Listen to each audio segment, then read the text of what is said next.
কোরআন গড়ে রাখা আছে, প্রত্যেক বাড়ির থেকে কোরআনের বদদোয়া চিৎকার আসতেছে, চিৎকার।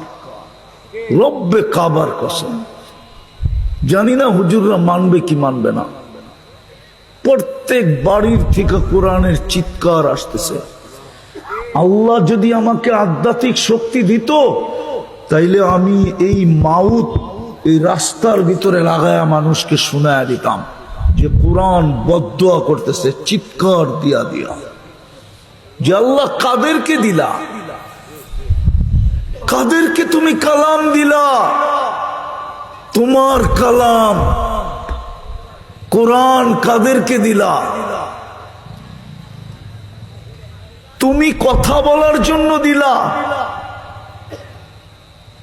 মুসা আলাইহিস সালাম কথা বলতো আল্লাহর সাথে, আল্লাহ কথা বলতেন মুসা আলাইহিস সালামের সাথে।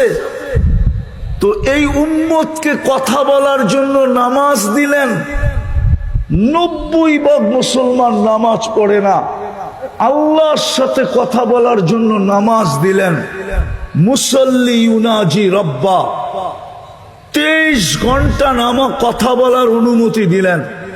মুসা আলাইহিস সালামকে শুধু সামান্য সময় কথা বলার অনুমতি দিতেন, তাও তুর পাহাড়ে আসতে হইতো, সময় মতো আসতে হইতো। আর এই উম্মত ইচ্ছা করলে 23 ঘন্টা টানা কথা বলতে পারে।